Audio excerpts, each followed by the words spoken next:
I'm so good looking. Monty? Welcome to Monty Gator, host of Hurricane Hole in One.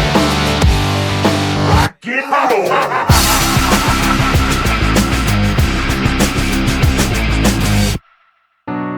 roll. Welcome back, everyone.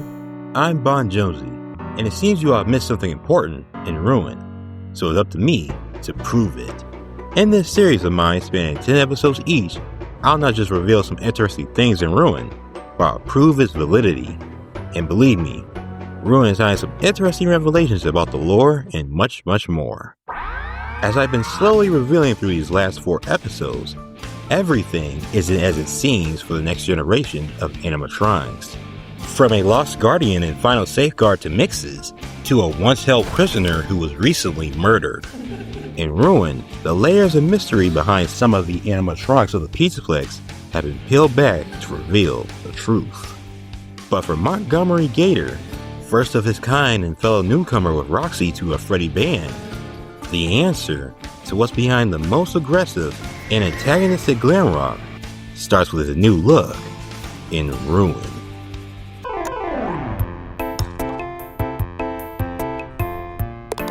It's all in the tail. At a passing glance, the Shattered Glamrock's new look in the DLC could be swept under and dismissed as redesigns due to the passage of time between Security Breach and Ruin. While that may be true for some, it's not true for all.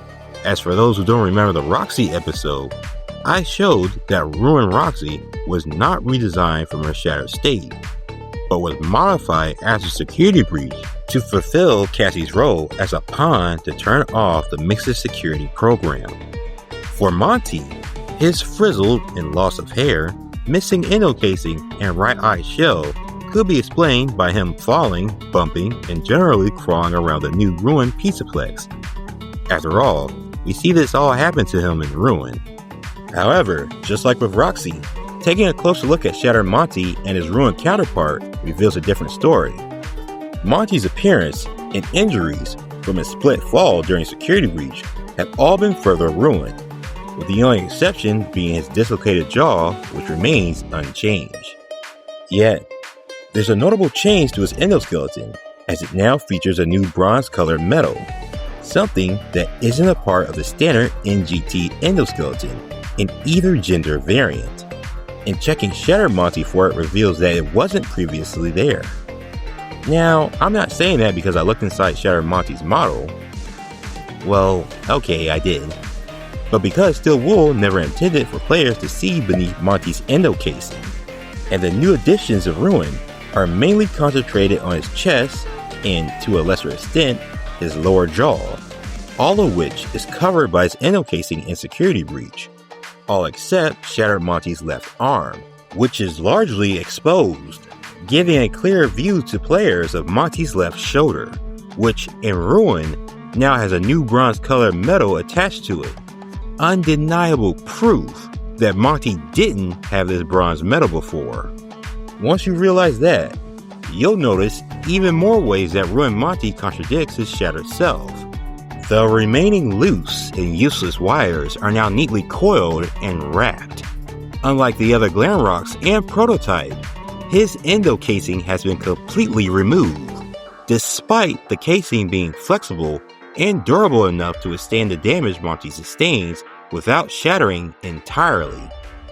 Showing that Monty wasn't just ruined, he was modified, retrofitted for a new purpose.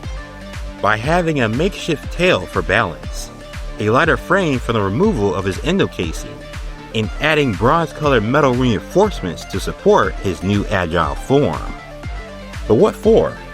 Unlike Roxy, we can't look towards Ruin's story for answers. At least not completely. No, we're going to have to shine the spotlight on his handyman to get them. Or perhaps I should say, handy gal, as Vanny is behind Monty's Ruin makeover. If you're familiar with my series, my answer won't surprise you. But for newcomers or those who need a refresher, let me explain why it's her. In the Ruin Pizzaplex, only 2, maybe 3 characters could realistically modify Monty. So, starting with the least likely and working our way up, we have the daycare attendant, the only animatronic with 2 functioning hands who's not blind, dealing with low power, or trapped in the sinkhole. A brand new character, which is basically a cop-out answer, and Vanny, someone who's still in the Pizzaplex as a ruin and has hands and eyes. As for how I know she's still around, check out the first episode for our in-depth look, as I discovered that the Princess Quest ending in Security Breach isn't canon, despite what many in the fandom believe after they spotted the princess's sword in the Princess Quest 3 arcade machine. And she's been quite the busy bunny since we last saw her in Security Breach. She's guided Cassie's path to the sinkhole with a subtle yellow brick road that starts with the Roxy talkie. Equipped Roxy with a fast range compatible mask, fished out prototype from the sewers, helped and cleaned up Bonnie's murder, flexed her artistry through graffiti around the Pizzaplex, and has been tinkering with the various bots and animatronics within the building. That last part might surprise some, as Security Breach never portrayed her as a mechanic and roboticist in her brief appearances. But it did convey this aspect of her character through her small workshop and room in the daycare. This hidden skill set of hers is magnified in Ruin, with the Ruin Fazablast maze serving as her new personal workshop. So with both the main game and its DLC showing she's familiar with the ins and outs of bots and NGT mimic endos, the key question here is why, unlike Roxy, did she modify Monty so extensively?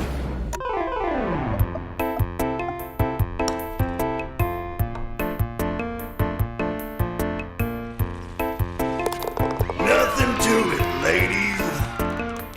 In contrast to Roxy, Monty isn't a security node that needs to be deactivated, meaning he isn't a part of the deactivation process for mixes that freeze the mimic, the villain's main goal in Ruin, making one think that Ruin Monty's modifications was just a side project for Vanny, like the other misshapen bots. But there's another motivation here that's being missed, I found, one stemming from the ruinous state of the daycare attendant. A couple of episodes ago, I dived into the attendant and revealed his true allegiance to the dark side of the Pizzaplex, and most notably, being Vanny's right-hand man. Someone who, after Security Breach and before the reboot, was severely malfunctioning due to injuries from, presumably, the earthquake, putting him out of commission for the villains to use, and leaving Vanny without a partner in crime and vulnerable in the new Ruin Pizzaplex. Which is why a temporary replacement was needed. Someone who can move freely and without trouble around the new broken down environment. Someone who doesn't require maintenance to be worked on or battery power to be kept on. Someone flexible and dexterous who can reach the high, low, and tight spaces and places of the building. Someone like Shattered Monty, who, with some slight modifications to his already small form, altered mobility, and less battery usage than the others, becomes the best animatronic to navigate the Ruin Pizzaplex, which is why he's a constant presence in Ruin, as he's in Chica's Bakery,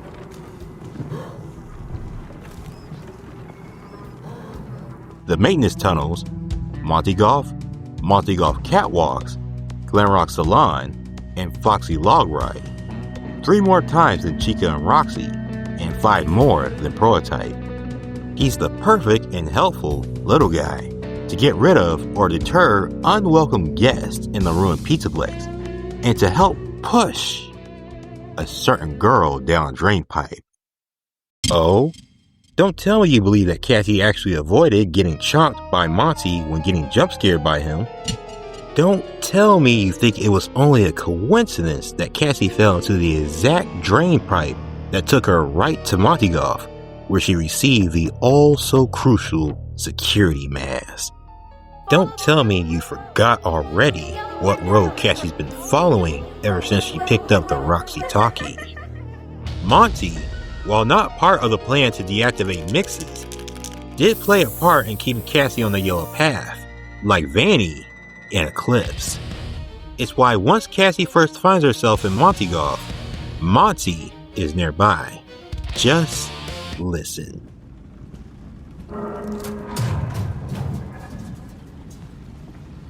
He didn't just disappear after the title drop. Monty followed her and now trails her in his own attraction. But make no mistake, he's not trying to kill her like you would think, judging from his first jump scare. In fact, he's doing the opposite. For those not familiar or don't remember, when we're first introduced to the remote camera station, we're taught how to use it by luring Monty away from the path forward using Cassie's mimic voice. But did you know you can just skip it? I don't mean like doing a speedrun skip, but just like literally go past the camera station and carry on your way because you'll never be attacked by Monty? It's a bug, you say. Intentional feature, I'll argue. As following along the yellow 100-foot cord, we eventually reach Vanny's corner, where you'll find her bench bed, ladder, posters, and an assortment of spray cans she uses to graffiti with.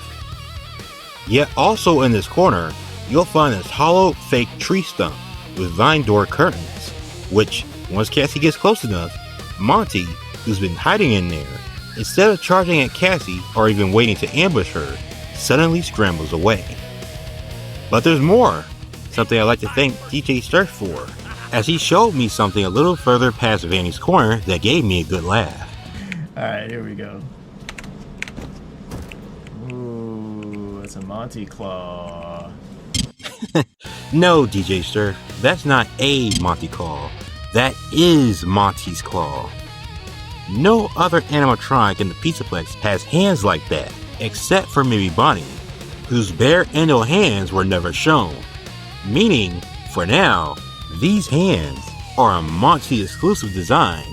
Meaning, Monty is hiding in this cart full of plastic balls. Don't believe me? Too bad. I first became a YouTuber to show everyone that Steel Wool made the game 100% confirm to us that he's in there. Once again, you just need to listen.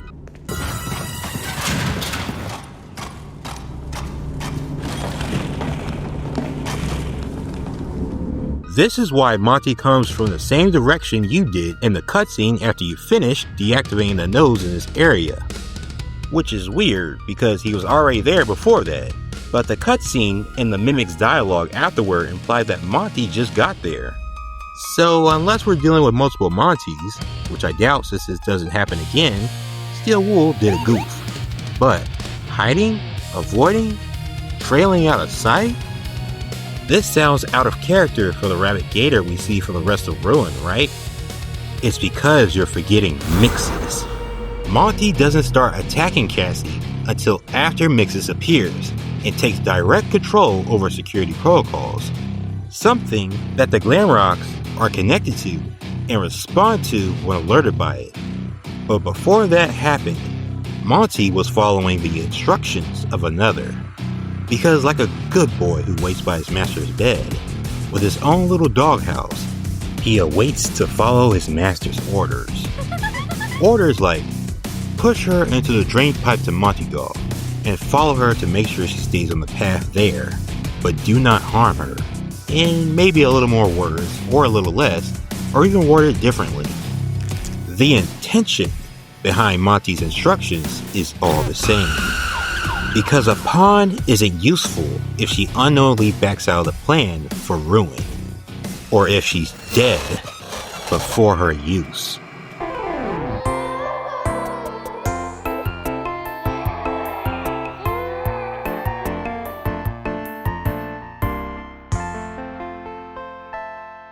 But if Monty in Ruin is working for the villains, does that apply to Security Breach too?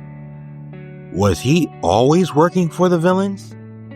Is Monty evil?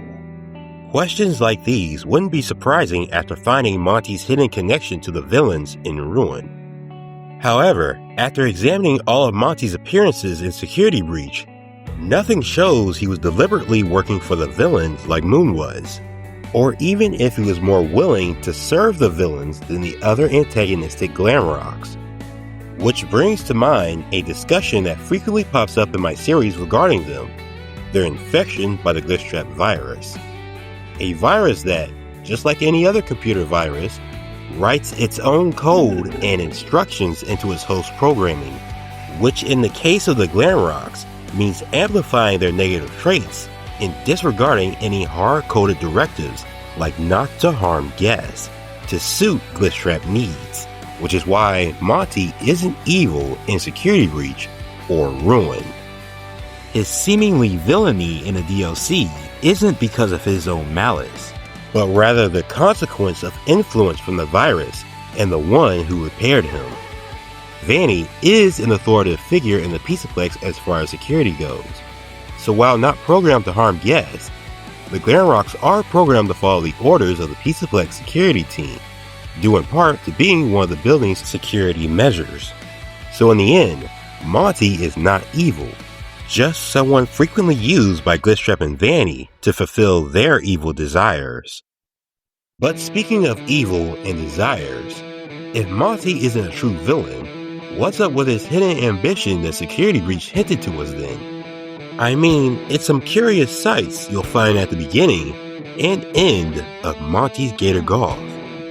At the very first hole, we can clearly see that Monty and the girls are deliberately separated from Freddy, who is the only one looking our way. Then, at the final hole, Monty is on a slightly altered Monty Golf stage, front and center, with the girls beside him all rocking it out. Yet it's contrasted by the sight of Freddy thrown away in a dumpster in front of the stage to the left. This sight, more than the first, was the fuel to the fire that is the theory of Monty killing Bonnie, showing Monty's secret animosity towards Freddy and desire to be lead of the band. Of course, we now know that Monty killed Bonnie is untrue, thanks to last episode's revelation. But it still leaves us with this, and why Scott and Still Will are showing it. Other than this arcade game, from beginning to end in Security Breach, Monty's unseen desire and animosity towards Freddy remains just that, unseen. There's no direct or passive hostility from Monty towards Freddy, not even a snide remark or a backhanded compliment that can be heard. And in the duffel bag message, we even learn that Monty has missed the main stage performance multiple times before. The main stage referring to the one we see in the atrium, and the performance being what we see of the Glamrocs in the intro. That's a pretty big thing for Monty to be missing, and almost goes against that secret dream of his because it's a chance to rock out on stage even if it's not completely the same. But he doesn't do that sometimes, opting to hang out on the catwalks over Monty Golf instead. To do what exactly is never explained in the game. In the books, however, we get a hint as to what. It tells us that Monty was a bit dramatic, but an all-in rock and roller, often smashing things just for show, who, when infected, became a sulky shadow of his former self, that in between his rampages and tantrums, he would withdraw into a depressive silence that would drive children to tears. An interesting characterization of both before and after the infection, but all in all, it makes you wonder if this Monty Gator Golf imagery is a real desire of his, or even important. But then Ruin comes along with Monty's gondola ride to drive the point home that it is real and important in some way, as evidenced by Monty's tornado blast prop, which decapitates the Glamrock Freddy statue. Yet even with that, it doesn't change the fact that if Monty really wanted to get rid of Freddy and take his place in the band, Security Breach would have been the opportunity of a lifetime. He would have been justified in attacking Freddy because he was disobeying orders from his superior. Freddy! And just as Vanessa said, and as we see from the loading docks ending, Monty does become the one to run the show if Freddy is gone. But Monty, and even the girls, never harm Freddy. Meaning, whatever hidden ill will and plans Monty has, it's not one he's ever willing to act on. Maybe because it goes against another coded directive from Fazbear Entertainment. But it's this thought that helps lead us towards an answer, as we look back to the most important question that everyone has been distracted from. Why does Monty want to replace Freddy as the lead? Let's modify the question. Why is Monty the only one who desires more in the band? You can look at everything that can be found about the other 3 Glamrocks and won't find anything that suggests that they don't like their positions in the band, infected or otherwise. Roxy is content. Chica is content. Freddy is content, making it strange that Monty is the only one who is discontent. But it's not strange. The Glamrocks, no matter how human they act, are still animatronics, crafted and programmed by Fazbear Entertainment and Edwin Murray, who designed them to be in a band with their positions already picked out by them before the Glamrocks were even aware of their own existence, meaning their band roles were never and will never be their choice, but their creators will. So why is Monty dissatisfied? What sparked this ambition? Where in the world did Monty get the idea that he could be something more than what his creators determined him to be?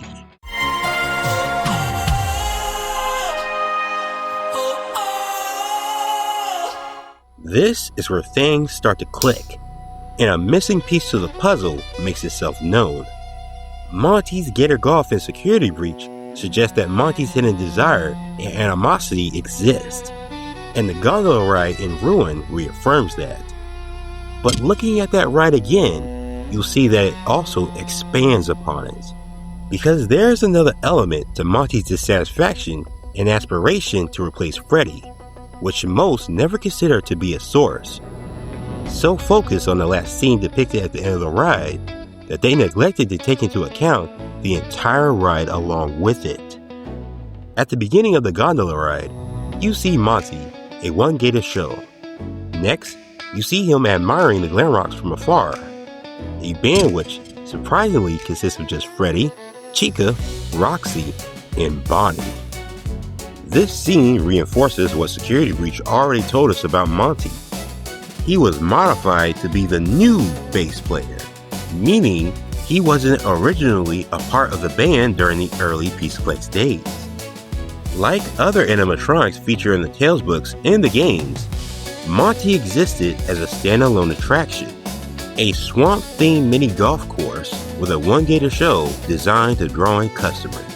Except the Tagelz books describe him as he looks in the current Glamrock lineup, with star-shaped sunglasses and purple shoulder pads, meaning he was always dressed for the part but didn't initially have it, making it all the more clear why upper management's snap decision was to make him the new bass player when Bonnie vanished, as this, despite what some say, is a bass guitar, specifically a homemade 4-string cigar box bass guitar, because Monty was always a bass player.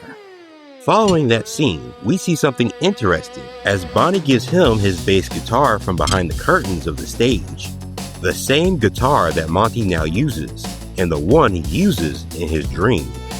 Onward, the ride shows the beginning of Monty's transformation to a Glamrock with Roxy's help, leading to the final scene of this ride, where Monty, in his iconic look, rocks out on his stage with Bonnie's guitar, which creates a swirling tornado, something that destroys Freddy's statue. Yet, up above near the tornado's highest peak, hiding in the darkness, is a tiny cutout of Glamrock Bonnie. The tornado is being used as a representation of Monty's desire. But what does it mean when Bonnie's cutout is unharmed by it? That it's his guitar, in combination with Monty, that is the source behind the tornado. It means Bonnie is the key, the source behind the dream. This whole time, I've been trying to show you anything relating to Monty being ego-driven. After all, it's what you expect of someone who wants to replace the main lead of his band with himself and his own brand. But there's nothing. No voice lines in Security Breach that highlights his superiority over others. No environmental details indicating he's replaced the other Glamrock's stuff with his. And no Tailsbig passages showcasing him promoting himself as the main attraction in the Pizzaplex or something along those lines. Nothing. Because Monty isn't ego-driven. He's egocentric. A difference in words that's best displayed between him and Roxy, as both have ego-related issues. Roxy feels the need to constantly remind everyone and herself of her greatness and beauty, striving to reinforce that confidence with actions to mask her insecurities. She's ego-driven. I'm not a loser. Monty, in contrast, is confidently self-assured to a negative degree, making him self-centered and full of himself because he genuinely believes in the perfection of himself. To Monty, there's no doubt he is him. He's that guy. He's I'm so good looking. egocentric. Something best displayed in the Tailsbig story, The Monty Within, where Monty, well, an AI version of him, plays the monster of the story, and where we get new descriptors for Monty's character. Jolly, mischievous, most aggressive Glamrock, often roaring and egotistical. So, through the eyes of the main character of the story, a humble high school baseball star, who, through circumstances, is unwillingly sharing his body with AI Monty, we get to see what Monty's actually like as he clashes with the MC's personality, and occasionally take over his body. Throughout the story, it's clear that Monty is very inconsiderate of others, which leads the MC into various troubles. But what's interesting is Monty's reactions to slights against his ego, like in an important baseball game where the MC is the deciding factor on whether his team wins or loses. Monty, in control of the MC's body, misjudges the pitcher's throw and costs the team the win, something that could have been averted if the MC was in control, as he predicted the pitcher's throw correctly, prompting him to give Monty a "told you so" after Monty didn't listen to him and lost them the game, which Monty responded by doing nothing, not even giving a growl. In another scene, when Monty attempts to start a food fight at school, the MC intervenes, but makes a fool of himself in the process, earning later some harmless ribbings from his friends, but makes Monty want to respond by spitting and kicking dirt at them, which the MC also prevents. But after the teasing was done, and the friends began questioning and talking about the incident, Monty, in control of the body, responds casually, with no further attempt to spit or kick at them, all showing that Monty, when his ego gets bruised, would rather show silent indifference, unless you keep poking at it, which he responds to with mild juvenile violence. And after it's all said and done, he doesn't seek revenge for it, as he never seeks payback for the MC's remark or his friend's teasing. In fact, the only reason why this story ends tragically with the MC's death is that AI Monty realizes at the end that the MC is no fun and will forever stop him from having his, highlighting that it's the core motivation behind Monty's every action in this story. And something I've come to realize extends to the real Monty we see in the games, because even if this is an AI version, it's still based on him. But what this story shows most of all is that Monty has no great goals to pursue in the slightest. Like a spontaneous opportunist, he only seeks fun for himself in the moment, at that moment. He's not a strategist, a long-term planner, or even the brightest bulb for that matter. You can hide, but you can't hide. Leaving me to say that Monty truly has no ambitions for the future. Because what's tomorrow to him when he's here today? Leaving the virus with nothing to turn up to 11 as far as him pursuing goals, which is why Monty has no drive to fulfill this important dream of his. It's not his. The persistent hints linking Monty and Bonnie, Monty's aim to overthrow Freddy, they're all connected. The clues simply need to be observed from a different point of view. And what better way to get a different perspective than to go to another location? Say, Bonnie Bowl. It's here that we get our first glimpse of something about Bonnie. An obsession. No, a fixation. In the old security office of Bonnie Bowl, a Glenrock Freddy plush sits nestled halfway beyond the monitor on the security desk. Nothing remarkable about it, except putting on the security mask, that small plush transforms into a giant version, like those seen in Price Corner, nearly toppling the desktop PC with its size, and puzzling everyone who sees it for the first time. But keep it in mind as we step inside Bonnie's room. As among the Glenrocks, his room stands out like a lone star in the night, devoid of any merchandise or memorabilia related to him except for a single neon sign. But let's give the benefit of the doubt here and say Fazbear Entertainment came and took away all the various things themed after Bonnie and left the neon sign here for some reason. It still doesn't change the fact that in here, a giant signed poster of Glenrock Freddy hangs on the wall. A large plush version of him lies on the right side of Bonnie's desk, and in the middle, a golden statue of him stands in front of Bonnie's mirror. Freddy, Freddy, Freddy, Freddy, Freddy, Freddy. Monty's hidden dream and animosity towards Freddy is a neglected desire he's keeping deep inside because it's a legacy, an inheritance, a will, something passed down rather than personally made, something borrowed from Glam Rock Bonnie.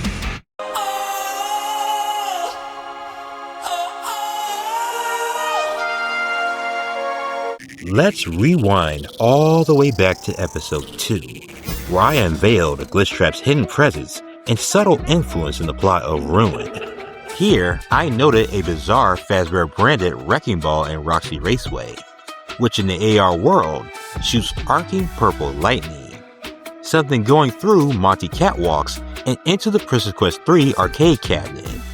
And anything involving purple in that cabinet is a clear sign of his ties to Glitchtrap and his machinations.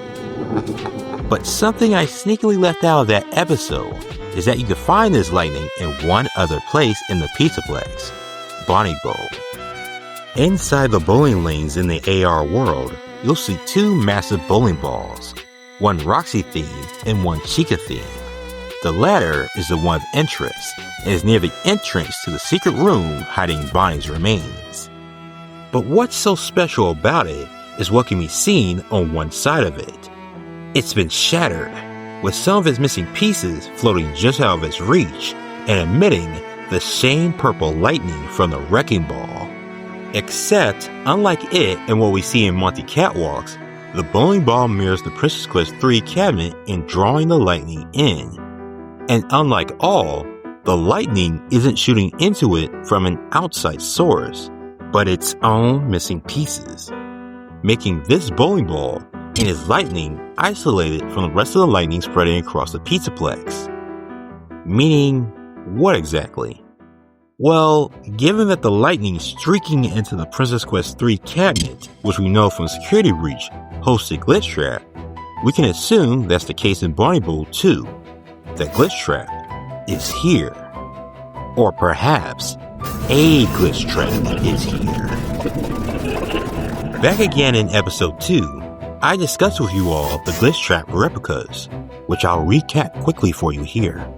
Due to Glitchtrap's inherent nature as a program, it means he's naturally replicatable by simply copying his data and pasting it on a new program folder, computing device, or nightmarishly, human victims.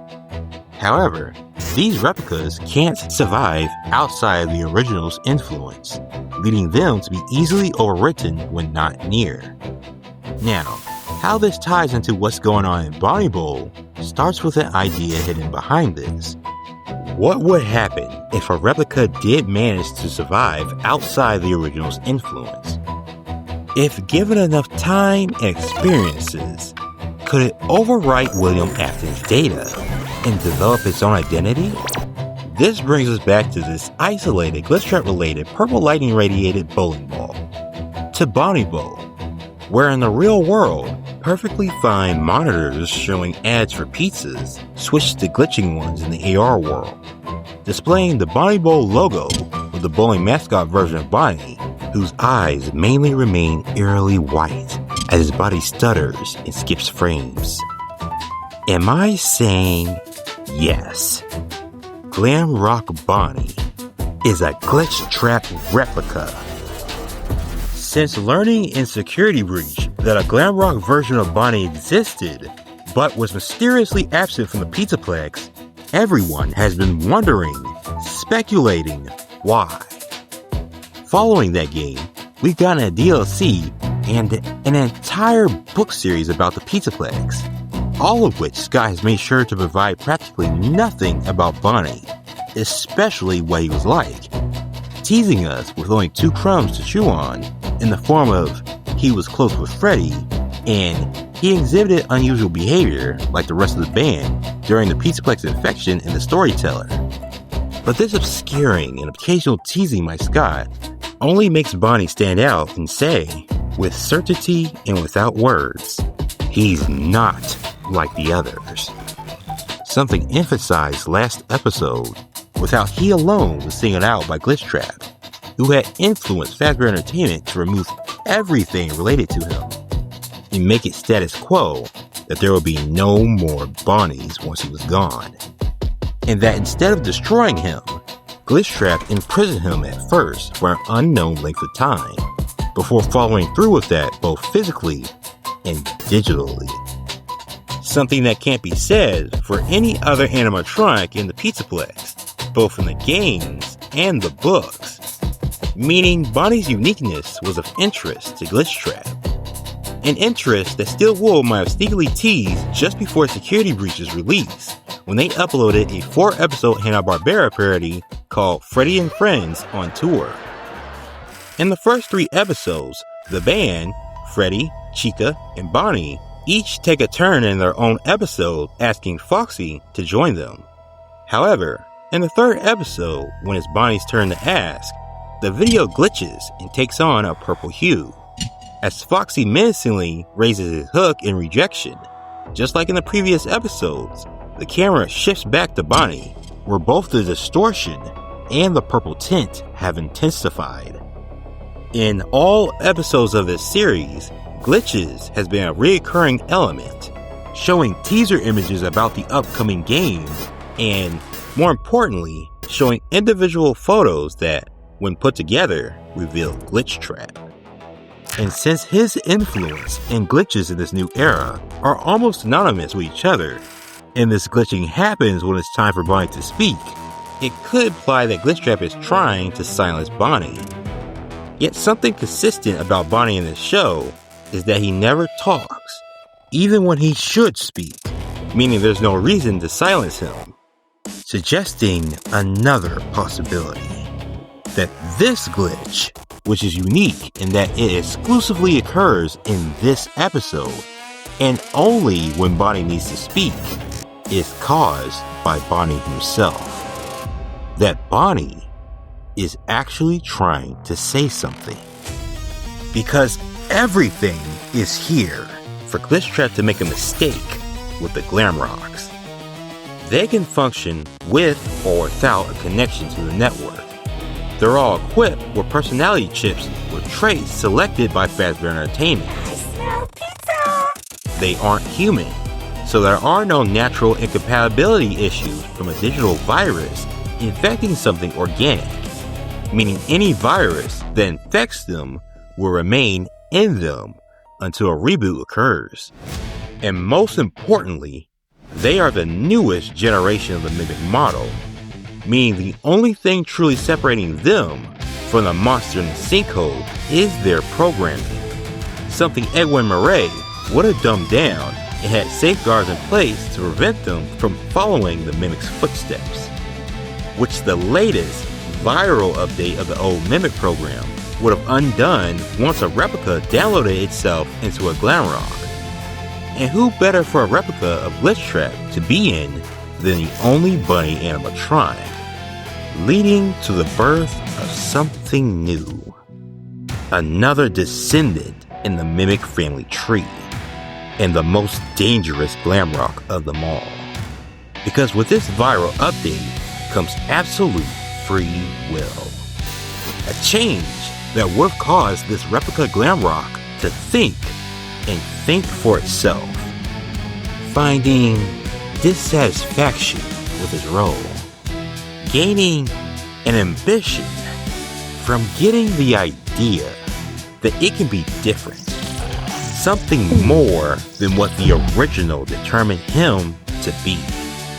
That Glamrock Bonnie didn't have to be the bass player for the band, that he can be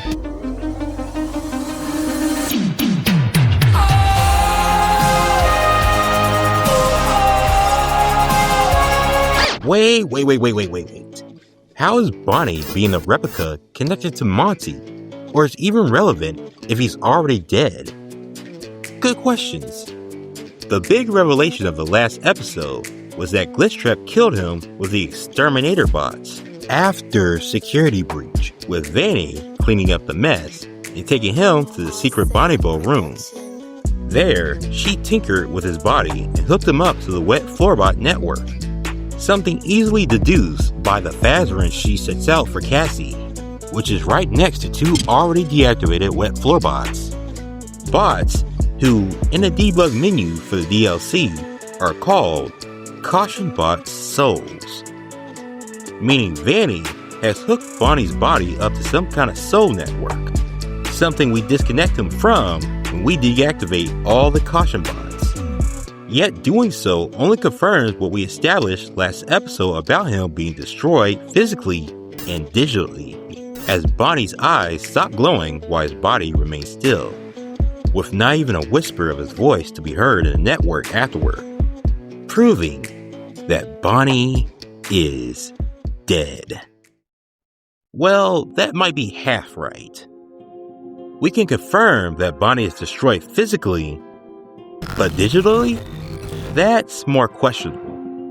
While I could point to the Roman numerals we see on the wall in Bonnie's green room, and even that monitor showing the glitching bowling mascot version of him as a sign of Bonnie's digital presence in Bonnie Bowl, I don't think that's the complete answer, as these two things don't change if you do or don't deactivate all Caution Bots and free Bonnie from the Soul Network. Combined with the fact that we never hear Bonnie's voice at all in the AR world, tells me that he isn't here. Or at least, not fully. It all comes back to that Chica-themed bowling ball in the AR world, and Bonnie being a replica.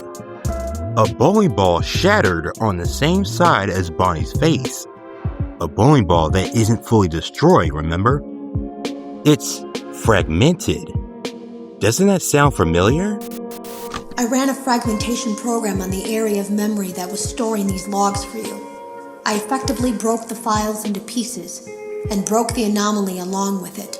Bonnie is a rogue replica, a threat to Glitchtrap, but perhaps not one worth killing for one reason or another, which is why he imprisoned him. And when he tried to escape, he dealt with him the only other way he knew how, decommissioning and fracturing him, leaving him unable to do anything that would ruin his plans. And oh joy, this would have been an awkward end to this video if that was it. But there's more to Bonnie's fate. I told you before that Glitchtrap influenced Fazbear Entertainment to stop producing more Glamrock Bonnies when he kidnapped him. But I never explained why he would do that. I couldn't really. There's no definitive proof for why. But after everything I explained about replicas and Bonnie, you'll realize there's a valid explanation for why. As we only need to look at the Princess Quest 3 cabinet and Burn Trap. Anything Glitchtrap can do, Bonnie could do too. When Bonnie finally found his own will, when Glitchtrap noticed his replica went rogue, they both knew a game of hide and seek started. With the Pizzaplex as the playground. Glitchtrap needed to find Bonnie. And unfortunately for Bonnie, there are no places to hide. Not from him. So where is Bonnie supposed to hide? This is where Bonnie's cleverness came into play. The hardest battle is against yourself. But Bonnie isn't Glitchtrap anymore. He's Glamrock Bonnie, a different mindset from the one shaped by William Afton. Something Bonnie knows and could exploit. Because Afton had a bias. He always favored being in the Spring Bonnie suit. So knowing that Glitchtrap is in the network, and that it was only a matter of time in the real world, Bonnie had to quickly use both to his benefit. So where did he hide? When Glitchtrap captured Bonnie in the real world, he likely suspected or even discovered that Bonnie had used himself as sacrificial bait to conceal that he had made a digital backup of himself and hid it somewhere within the Pizzaplex. Thus, no more Bonnies. Glitchtrap was trying to root out every last possible hiding place he could think of within the Pizzaplex for that backup of his rogue replica. Yet little did he realize, never did he think or ever consider that Bonnie would abandon the very idea of the bunny persona. That Bonnie would attach himself and hide away in the body of a completely different Glamrock.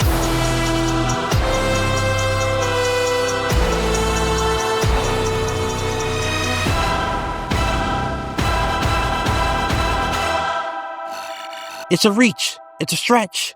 It's so far-fetched. I wouldn't be telling you all this if I hadn't found some things with Scott's help through his last 2 parody games. After another delay in Security Breach's release, Scott gave us an apology in the form of Security Breach Fury's Rage, a 2D side-scroller beat-em-up. Fury!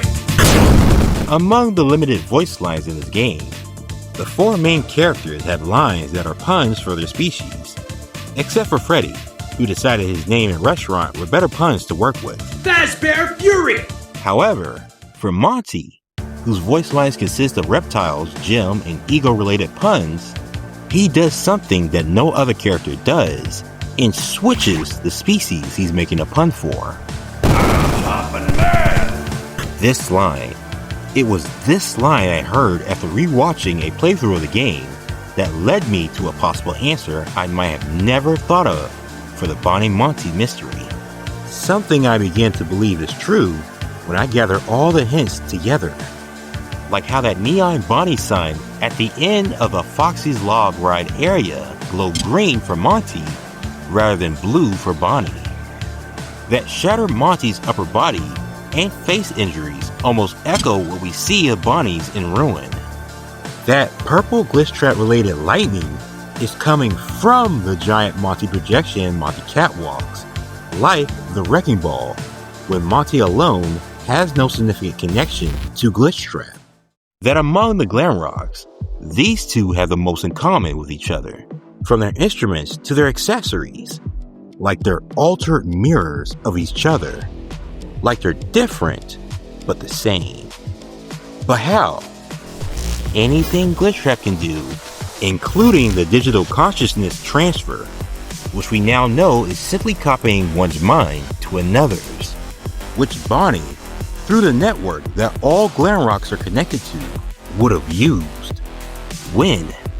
The day Bonnie went missing would have been the same day of hide-and-seek with Glitchtrap, explaining the 3.45 hours of missing camera footage, a day where he was last seen entering Monty Golf, where Monty would have been before he replaced Bonnie and moved into Rockstar Row.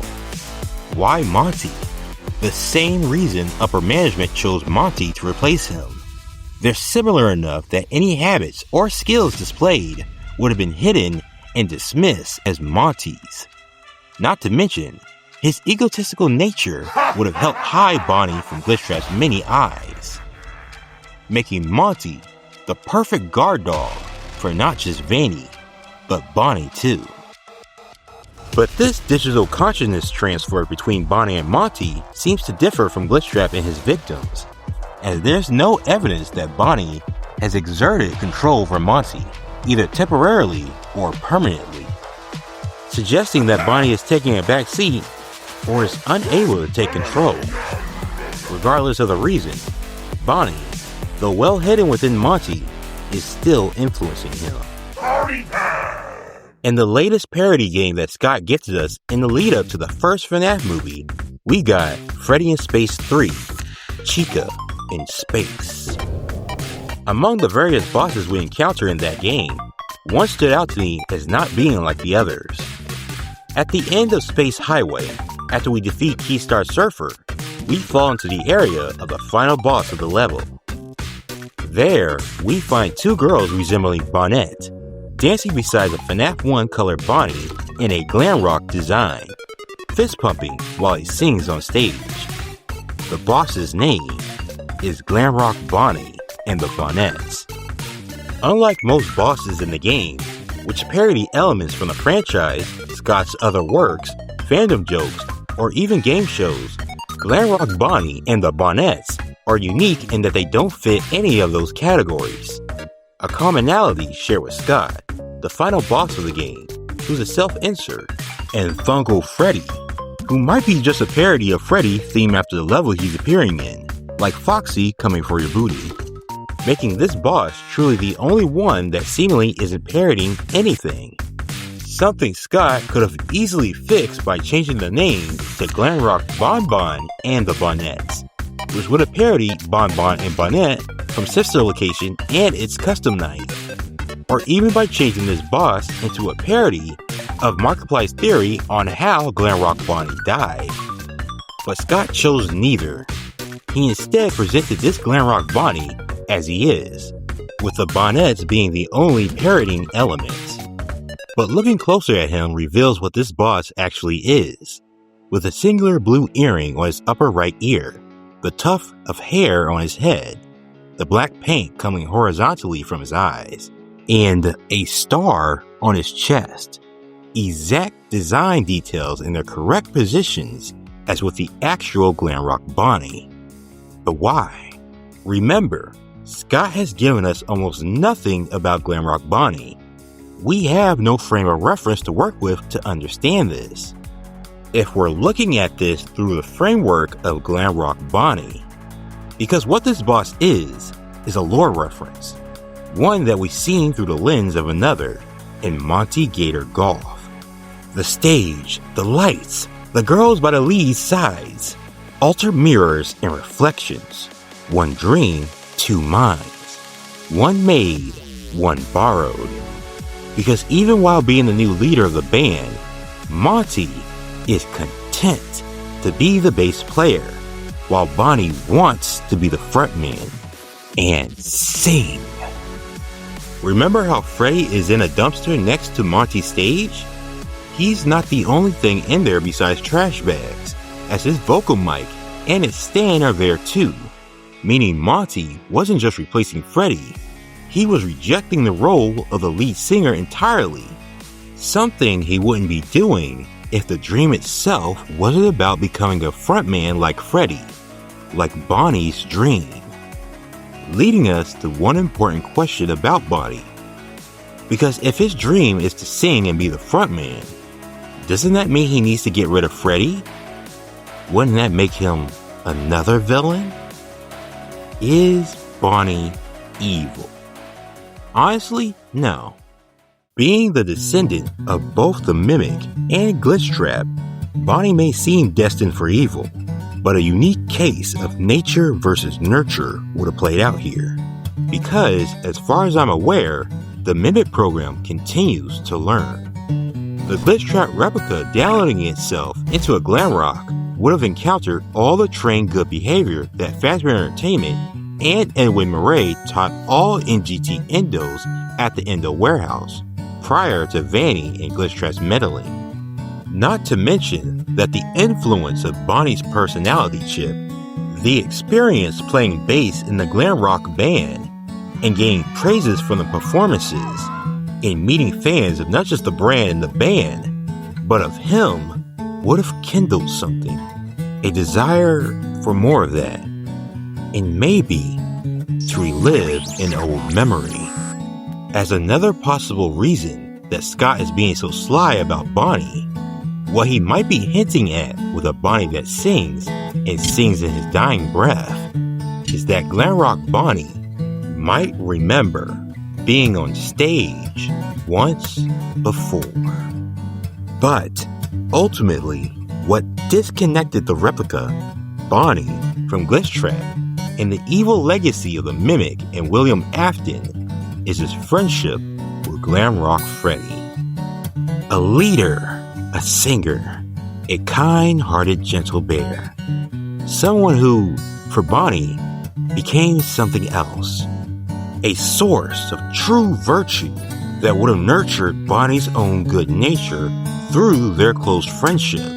Because this dream may seem like Bonnie wants to take Freddy's place, but it could also mean he wants to be like Freddy, to have his own group, his own stage, to be just like his idol. As the fixation we see in Bonnie's green room could be idolization, just like Cassie with Roxy. A feeling so strong that it bleeds through Monty in one very important way, closer to home. No, it's not the missing vanity mirror that all Glamrocks have except him, which is strange as that side of the room is undamaged from Monty's rampage, and Monty wouldn't destroy something he could admire himself with, unless what was staring back wasn't something he admired. Neither is it the destroyed staff box we can find there, even though Security Breach never mentions that Monty was dragging them to his room, or was attacking them at all, like in Ruin.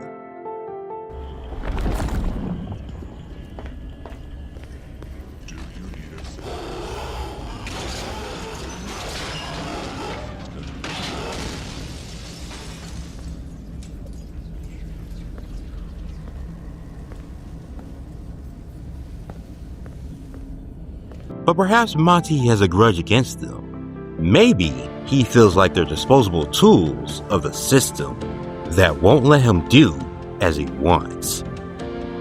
Nope. It's tucked away in the back corner of his room, right next to his exclusive arcade cabinet, Monty's Mini Golf.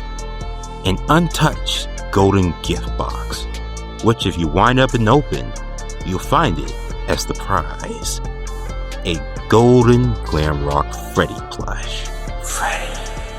Monty and Bonnie are the only Glamrocks that have merchandise of another Glamrock in their room. The only ones that specifically have Freddy's. Because even hidden in a different body and sharing a mind with the egocentric Gator, Bonnie's idolization of Freddy remains ever strong. Showing that this dream is not some dark desire, but pure aspiration, that Bonnie is good. And proving to me, and now to you all, that Scott's intentions for Bonnie is not to be a memory or another villain, but a much needed ace in the hole against Glitchtrap and his stacked deck. Because Ruin and Security Breach have shown that digital entities are great counters against Glitchtrap. And if this I'm hopping mad is any indication of how Bonnie is currently feeling, then he's eager to confront his maker once more. But for Bonnie to help us, we're going to need to help him and his body buddy, meaning we're due for another meet and greet with Montgomery Gator, as I believe we need to bring him to Bonnie Bowl to repeat what we did for Glitchtrap and reassemble a long-lost band member in the most interesting and hopeful future of FNaF.